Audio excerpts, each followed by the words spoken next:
bigger story, though. And this is how you know it's cold, when the cold is a bigger story than snow. Hey Google, what's the temperature in Turks and Caicos? The current temperature in Coburn Town is 80 degrees. Yeah, bad.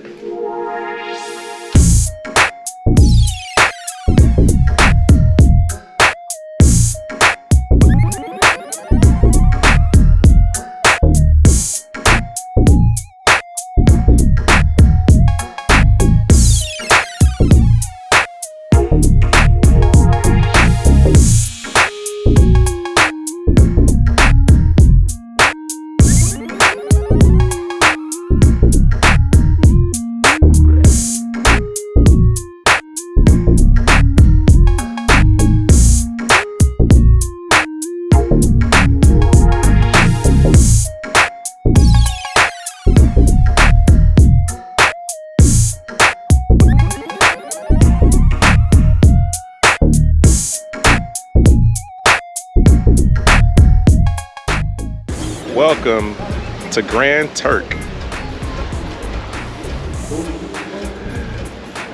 This is the island, well, the Turks and Caicos. This is the Turk part of Turks and Caicos.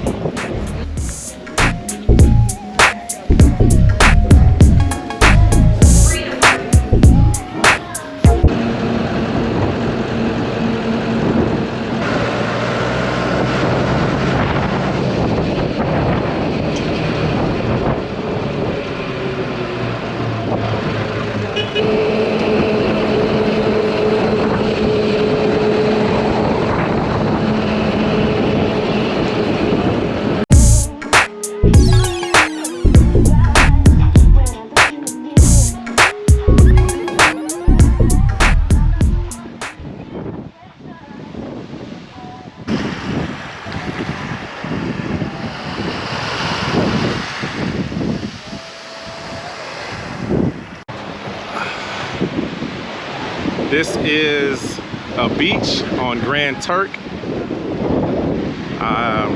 Basically, it's somebody's house, just a nice house that they rent out for tourists, and then you're just on a beach. I'm not big on picking up shells and things, but I saw a couple of shells. I was like, oh, that's very interesting.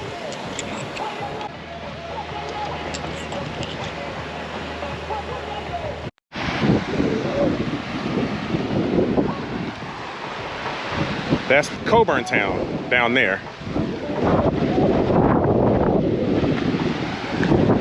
Can walk along the beach and make it over there.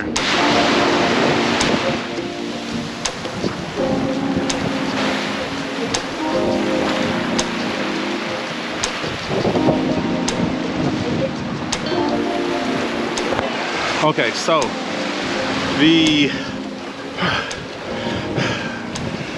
Grand Turk is in the Caribbean Ocean, and that was a swim. Hold on, tired.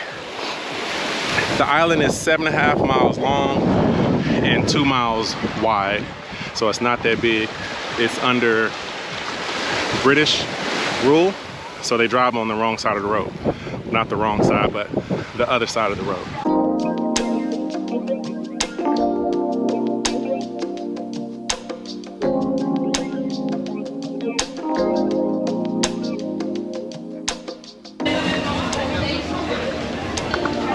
Okay, on the island, there are about 8,000 to 10,000 people that live on the island, depending on the time of the year. Speaking of the time of the year, they have their own school, own colleges, and all of that. But they were saying that the coldest part of the year is between November and March.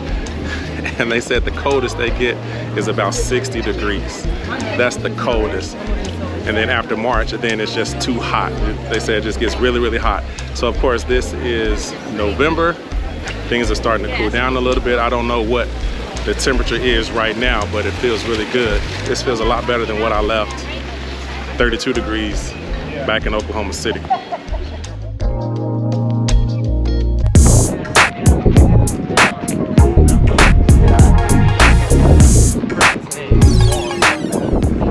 right there you see 3 flags. The first one is the Spanish flag, the second one is the Puerto Rican flag, and the third one is the United States flag. Here in Puerto Rico, it was invaded a bunch of times. It was invaded by the Spanish, it was invaded by the Dutch, it was invaded by the French, and then somehow United States came into power with it. They didn't tell us that. We can imagine how that happened, but they didn't tell us how that happened. But anyway, so it's been invaded a lot of times. The population of Puerto Rico is somewhere around 500,000. We are currently in this fortress where they fortified everything to, you know, from the attacks. This is the central area of this fortress that you can see everything around, all around the fortress. Right here, this is where one of the cannons used to be, where they would fend off the invaders. You can tell they have different angles. From this view, you can see every point of the island. This is the north here.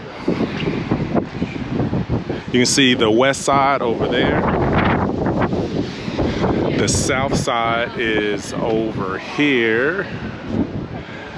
And then you have the east side. Let me see if I can get inside this room to get a better view of the east side of the island.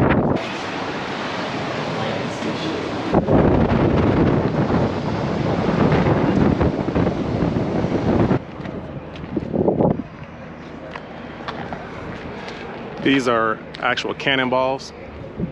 When they were fighting off the foreign invaders, the cannonballs could be shot up to 3 miles, because that's the distance, I guess, international waters or something like that at the time. So these balls could be shot 3 miles. The town of Isla Verde. And Isla Verde is a part close to the beach from the municipality of Carolina, which we are approaching right now. This is also my first rainforest. I forget the name, I'll try to remember, put it in later, but this is the only rainforest in the American territories. We started way down there.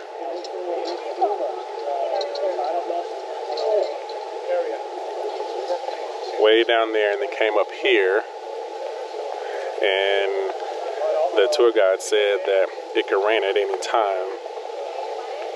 Duh, because it's a rainforest. That's a snail on that plant.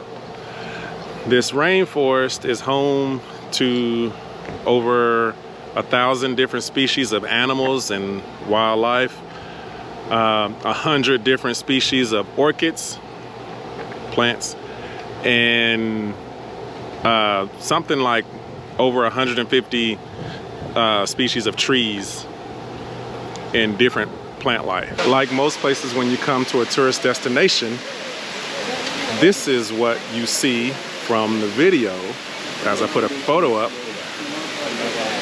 But this right here is what it actually looks like.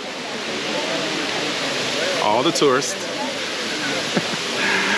It's like everybody wants their own photo, their own time, their own moment, which they get.